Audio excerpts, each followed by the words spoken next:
A very good afternoon to one and all.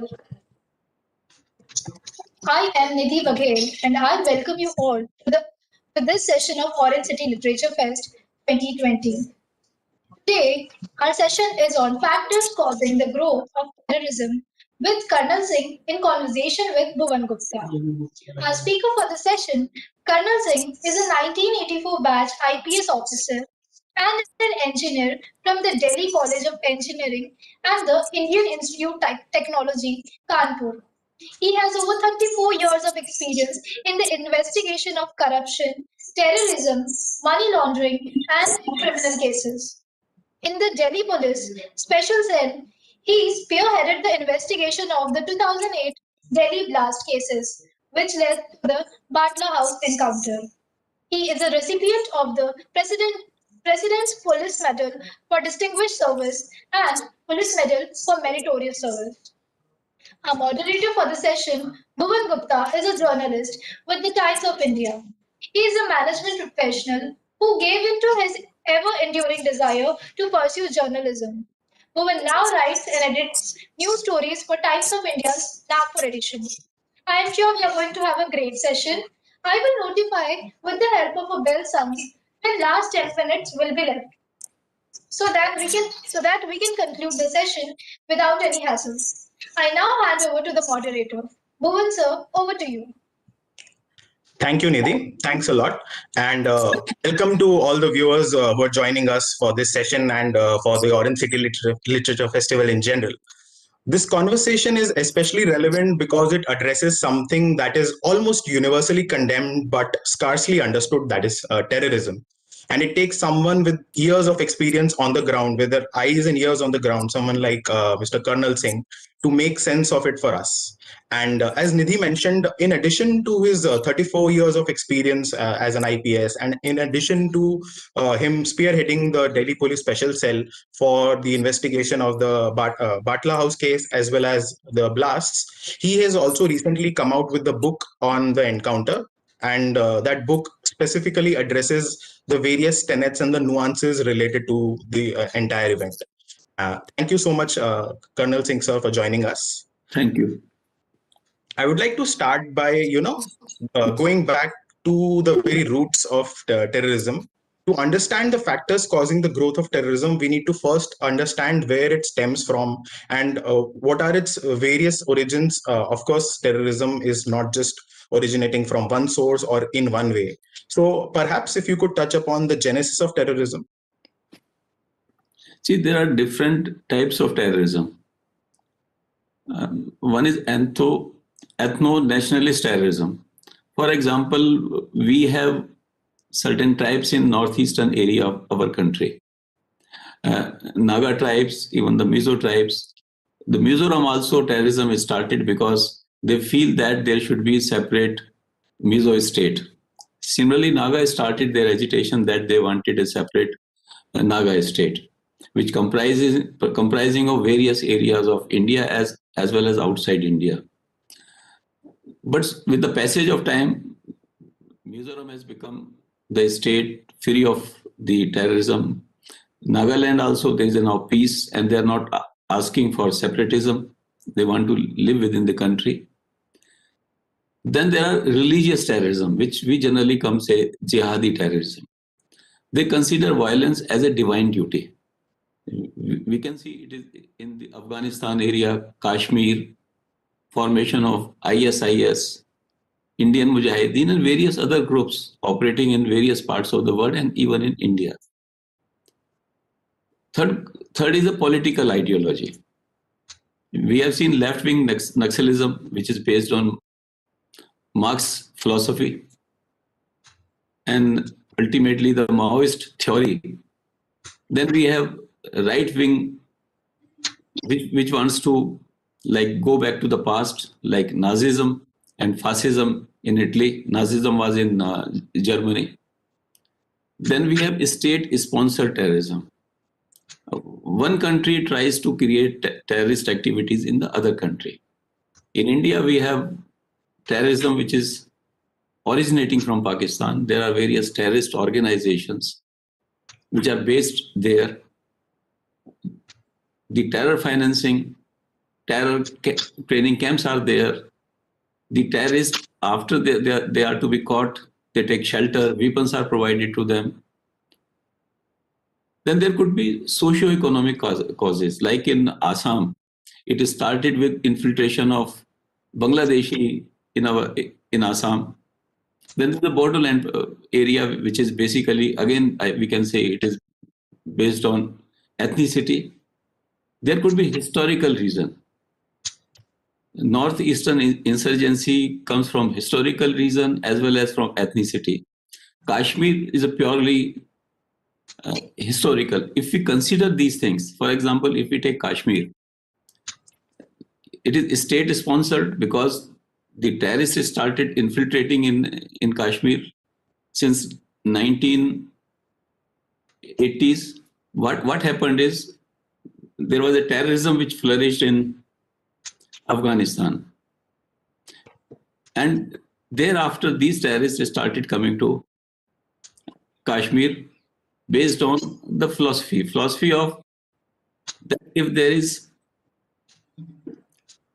perceived or real atrocities on any Muslims anywhere in the world, then it is a duty of every Muslim to take action in that part of the world.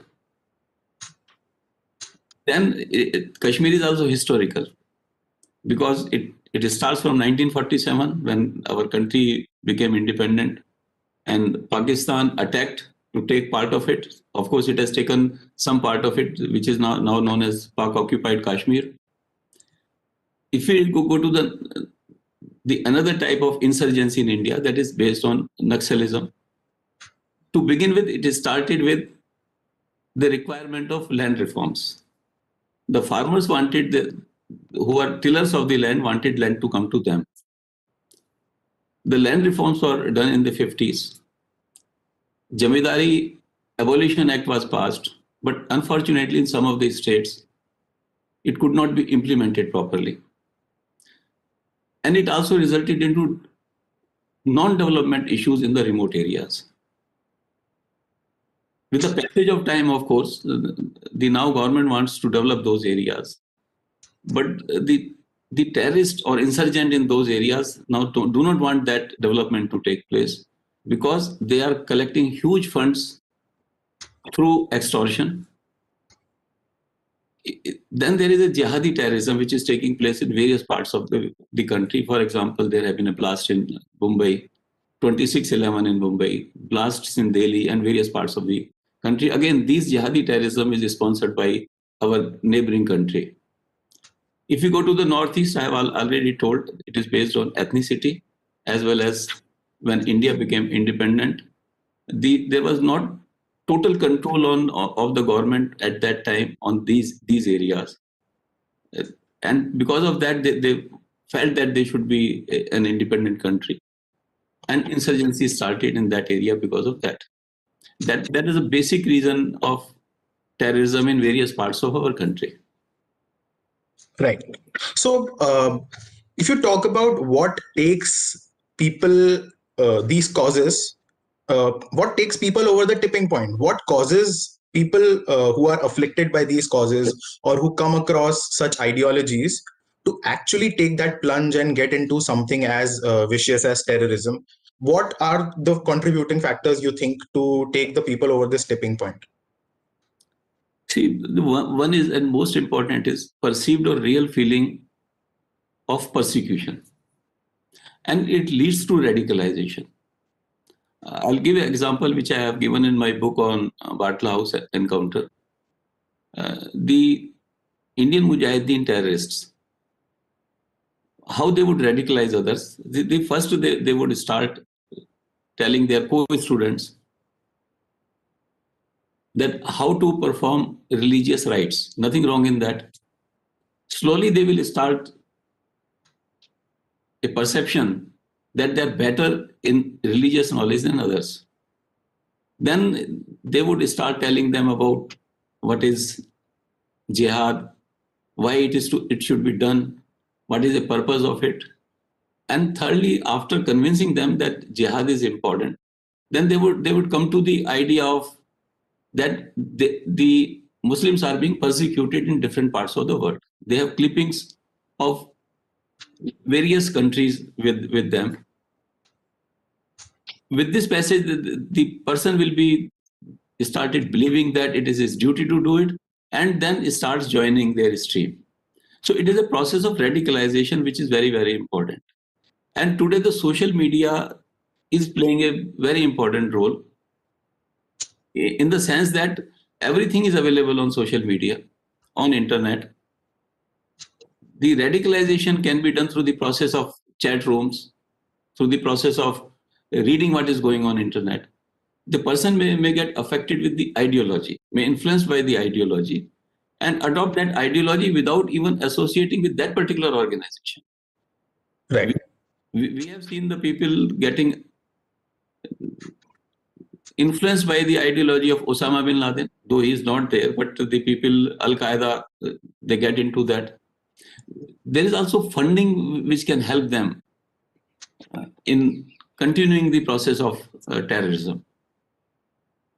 Right. So I want to pick up from just what you briefly touched upon is the funding, the logistics that enable such large scale and such elaborately planned terrorist activities.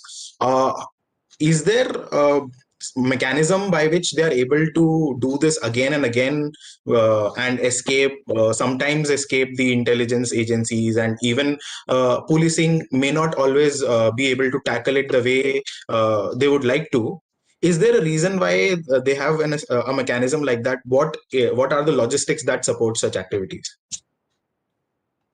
See, the terrorism is done by the people who are motivated. They're very, very motivated to it. And therefore, the information is very difficult to come. The manual information is almost impossible who is involved in the terrorist activities. In the case of terror financing, when we are talking, let's take example of the Naga insurgents or insurgency in the Manipur area. Their main collection is extortion. Any activity, whether development activities taking place there or whether any governmental activities going on there, because of the fear, they're able to extort money from the people.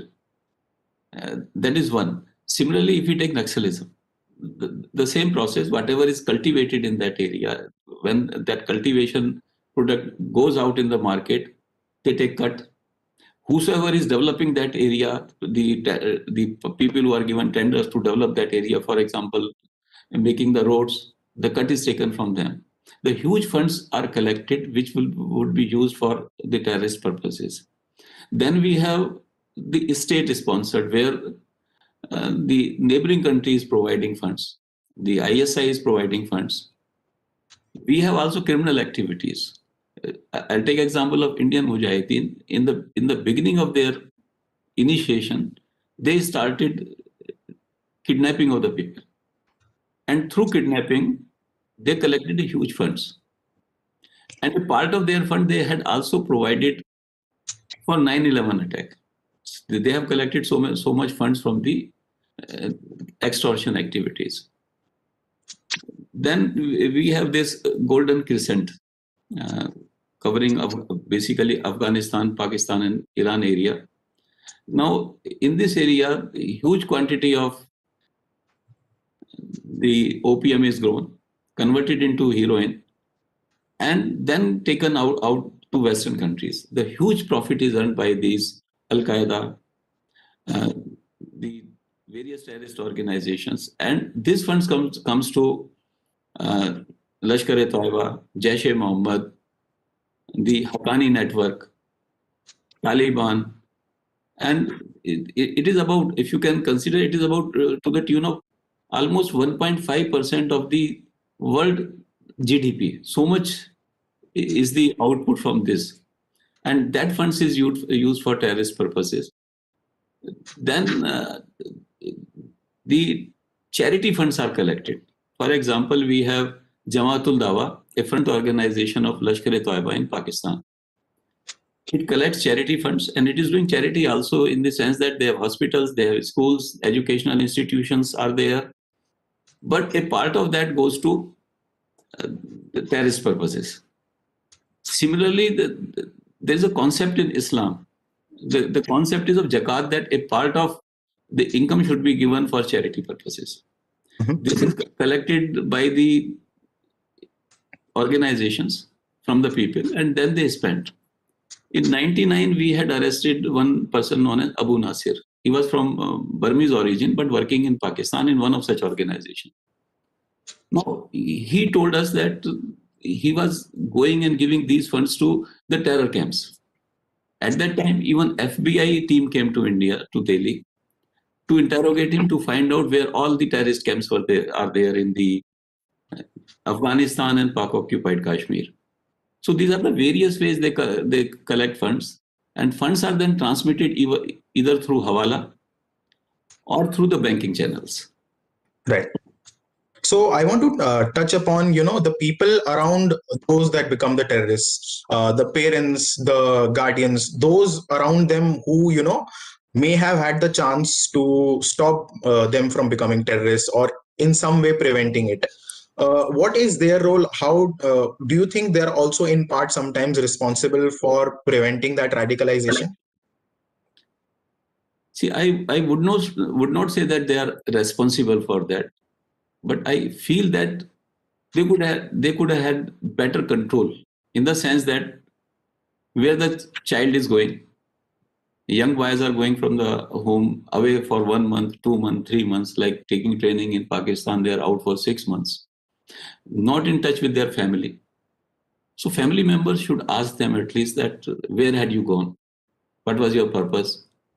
With that, this control of the parental and societal control, there's a possibility to identify that person is being radicalized, and there is a possibility that family itself can de-radicalize the person, or they can report to the state, and where state can try to de-radicalize those person, so that before they could act in real, they could be prevented in doing so, and the youth can be prevented, their career can become better. Right. So I want to now go on to the consequences. Once a terrorist act occurs and the police and administration are on the case, they're trying their best to investigate and put an end to it. The consequences may not always be favorable and may not always help the case, as you have mentioned in your book as well. The media trial that ensued during the Battle House encounter did not necessarily help the case. Would you like to touch upon how that can be a harmful effect? See, what happened particularly when Battle House encounter took place, it was in September 2008. There were elections in 5 states, assembly elections, uh, starting from November 2008, and parliamentary election in the early of 2009. Some of the politicians started using this as an opportunity for the vote bank politics. And the media also got influenced. And what happens is, when the politicians and the senior level politicians are speaking something, even without evidence, people starts believing it. People starts perceiving that it is to be true. That means there was something wrong in encounter.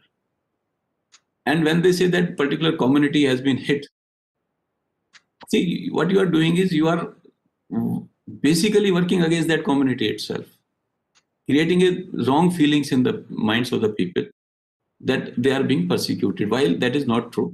The police is only going after the terrorists. They may belong to any religion, any caste, any creed. Nobody knows the causes, because when uh, terrorism was in Punjab, there were different people. When it is in the northeast, different people. So one cannot blame the community on that.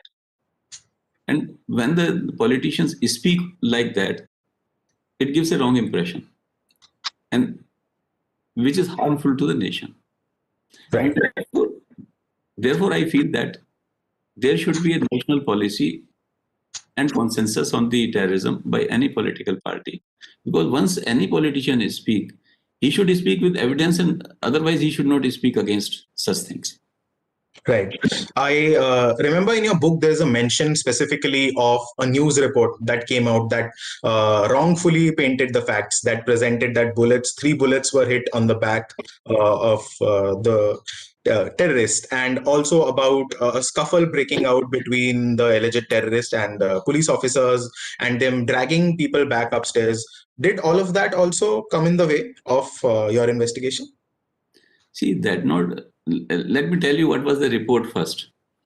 See, the news item says that they found an eyewitness who Mhm. saw everything happening from his bathroom window. And what he saw, they said that that police people went to the flat is on the fourth floor where this incident took place. They went up, they dragged people down, killed at the ground floor. Then they brought them up and they dragged them up and then they wrapped them in cloths, brought some more people which were arrested. Then this news item also says that Mohan Chand Sharma, the inspector who died after this during this encounter, he got 3 bullet injuries on his back, fired by his colleagues only. Now, if we see the factuality, this L18 Batla House is a fourth floor. Neighboring adjoining buildings are only 2 floors. Nobody can see. From the second floor, you are seeing the fourth floor, what is happening on stairs. There were no drag marks on those bodies. And if such eyewitness was existing, he never came. Not in any forum, not any other newspaper, not anywhere. He was anonymous. The postmortem report clearly indicated that Mohan Chand Sharma got bullet injury from the front and 2 bullet injury. This news item also said that these people did not fire on police. There's a test known as dermal nitrate test. What happens is when somebody fires, the particles they deposit on his hands, the explosive particles. And the doctors in Ames, while doing the postmortem of the terrorists, they got the hand wash, sent it to the CFSL, where it came that the gunpowder was found on their hands, proving clearly that they had fired. But such stories try to create an impression which is far from truth, which is beyond even, which is not based on any evidence. Did it also lead to any friction with the kin and family members of the deceased and those injured? See, deceased human police officer, or Yes. certainly it creates, and I have mentioned in my book, I went to Mohan Chand Sharma's house with my wife. So Mohan's wife Maya asked me this question, that there are stories about the encounter, that it was not genuine. What do you have to say? And I mentioned that I talked to her saying, do you trust me?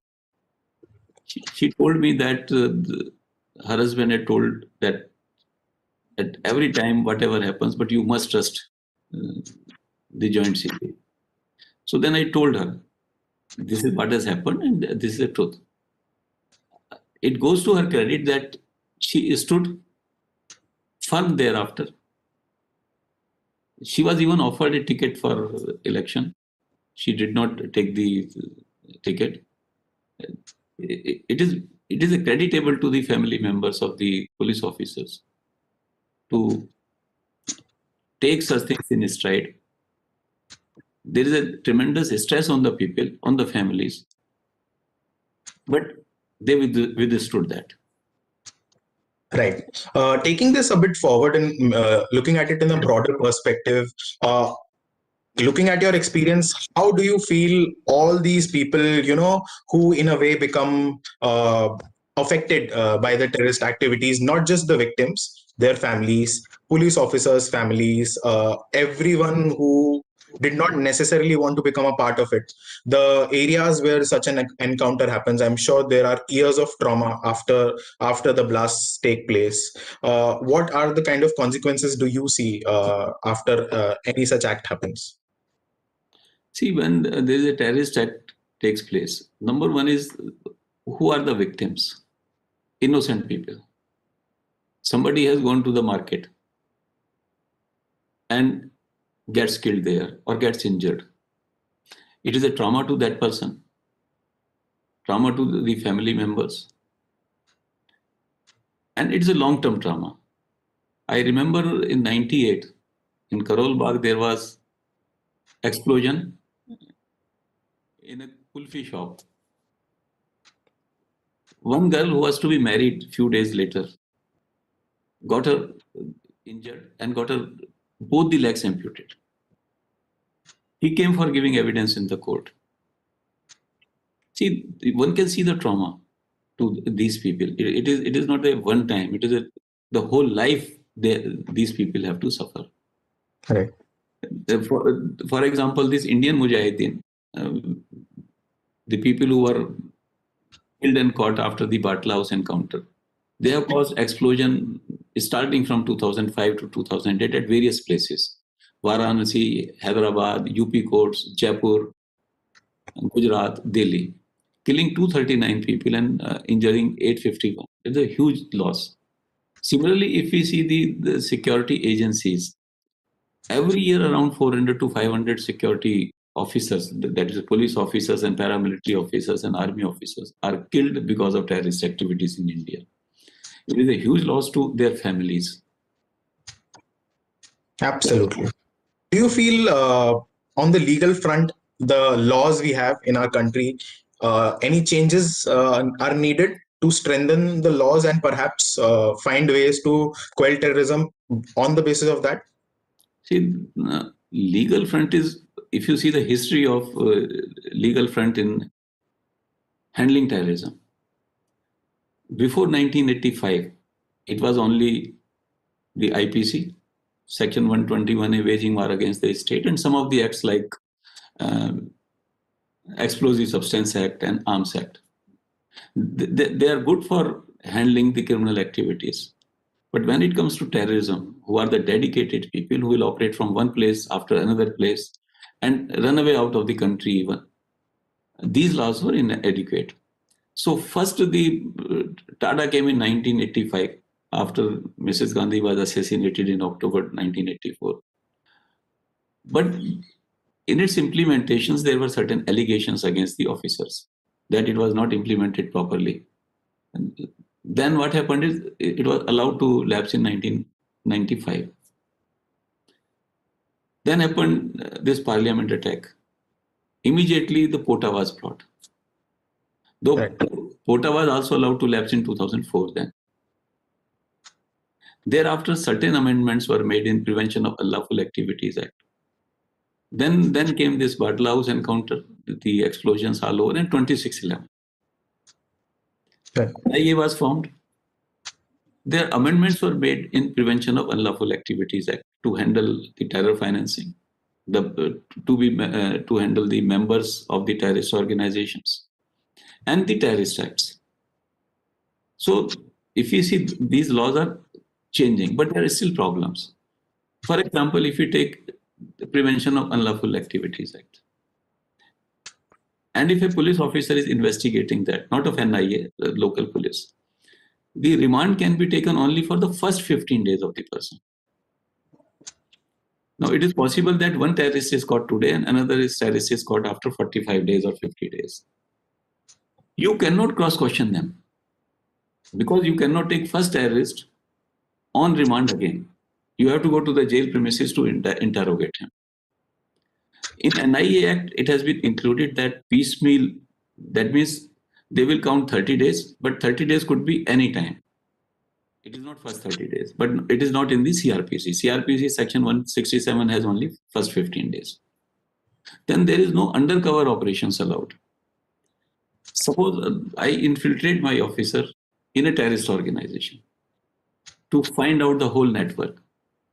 And suppose that officer is caught by some other agency.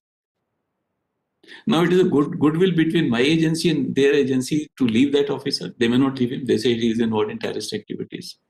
While various countries who are handling the terrorism, for example, United States, they have these undercover operations legalized.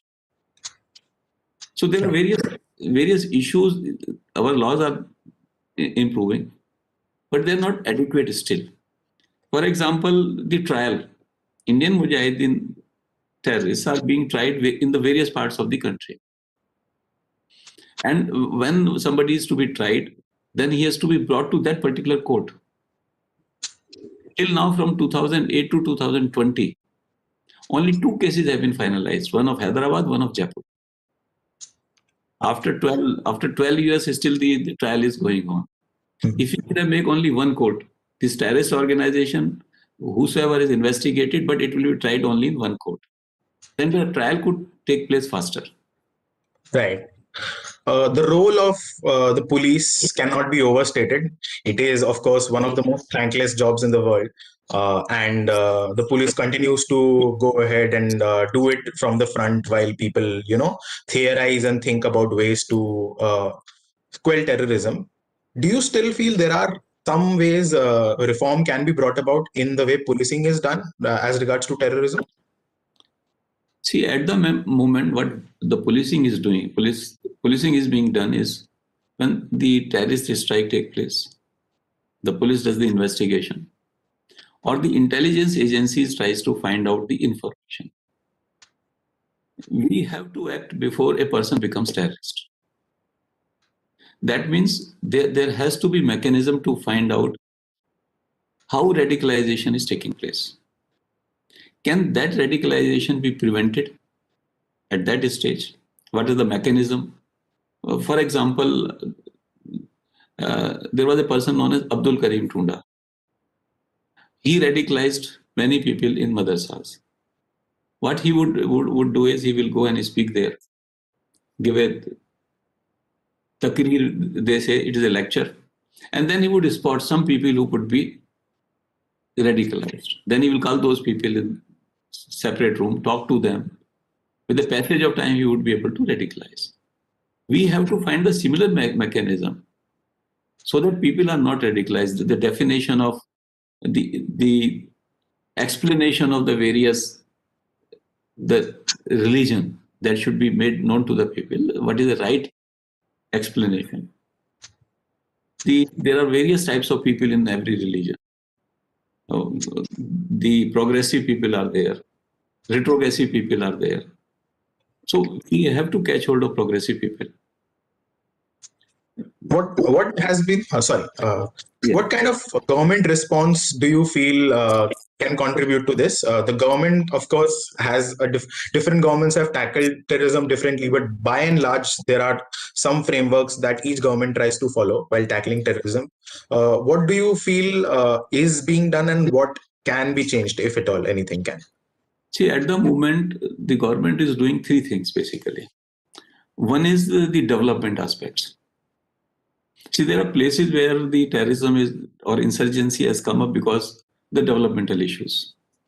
So the government has a soft approach to the people, trying to give them facilities, trying to develop those areas, so that the feeling that their areas have not been developed is extinguished. The second response is even after that, the people, like for example, in certain areas, particularly Naxalites, are not allowing the development to take place. In that case, you require the security related response. That means the police acting against them. Mm-hmm. The third response of government is that to negotiate with such people, and government is doing it. The Mizoram Accord was there, where the peace was brought to the Mizoram. The Naga Accord is being done. Bodo Accord has been done recently. The government is trying to talk to the people so that the negotiation can takes place. The issues can be resolved. This is the third approach. The fourth approach is also important. That is what I was talking of. How to prevent people getting radicalized and how to de-radicalize the people who have been radicalized previously. So this approach government is taking in Kashmir now. Let's see how successful we are able to, we would be able to. But the same approach is required at all the other places, like in the Naxal areas also we require such a scheme, such things, so that things can be improved. Okay.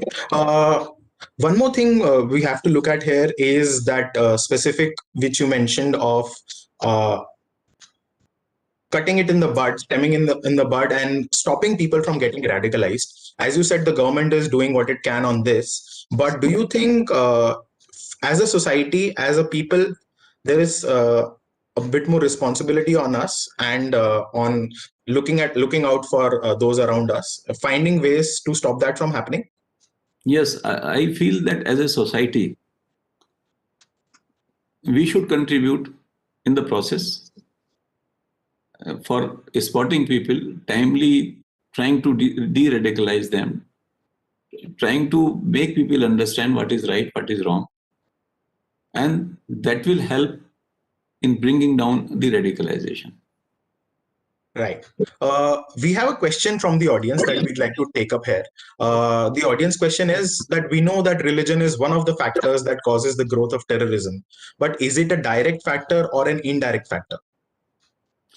See, it is both direct and indirect factor. See, one is a wrong interpretation of the religion. Every religion wants peace. Every religion wants everybody to be equal because every religion feels God is one. But there is a misinterpretation. And this misinterpretation is taught to the people. And they start feeling that what they are doing is the right. See, even if there is something misinterpretation, the people cannot use it unless there are certain causes. They may be real causes, they may be perceived causes.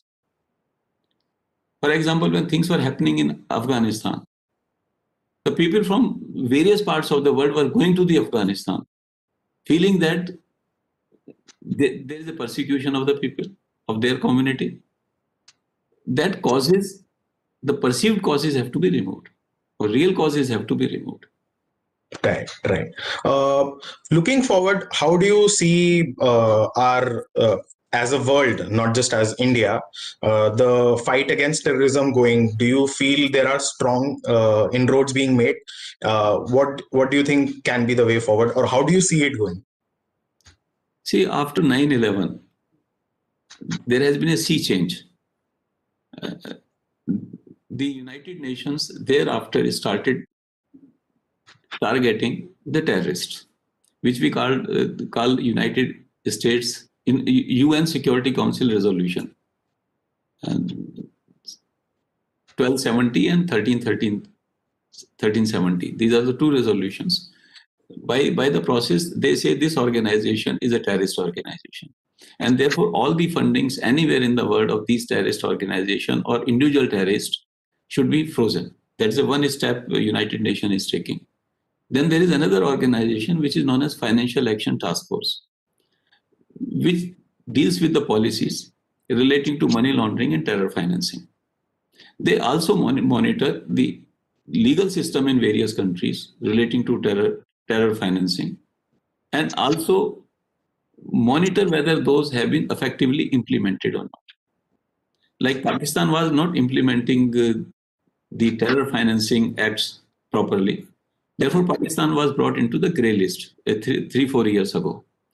If some country is brought into the grey list of Financial Action Task Force, then the economic help from other countries starts getting down on that country. And if it is brought to the blacklist, then there will be economic problem to that particular country.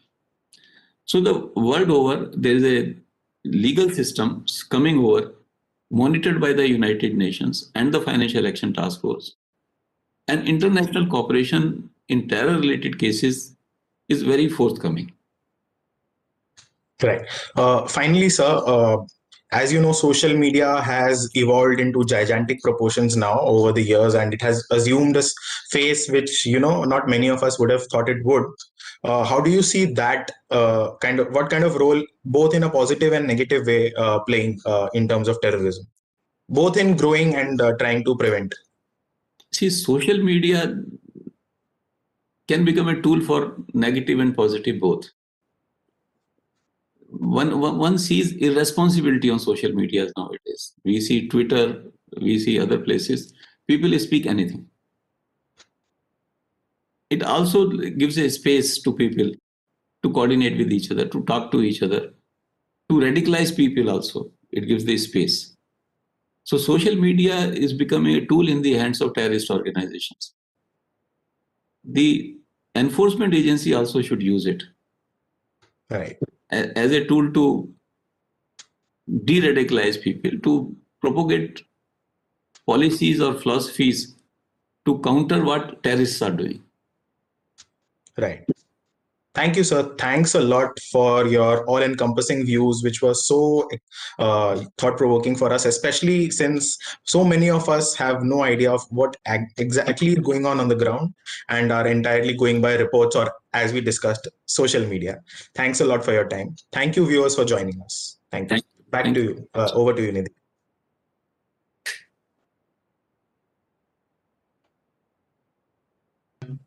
That's the problem. Thank you, Colonel sir and Bhuvan sir, for such an amazing session on such a sensitive topic which always needs attention.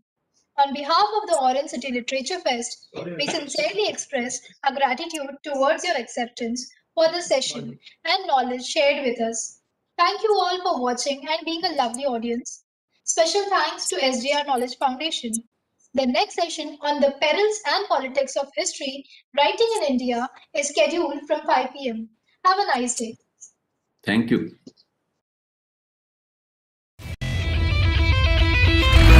20 years of existence. 2 universities. 23 educational institutes. Offering 137 courses. Raisoni Group of Institutions. A vision beyond.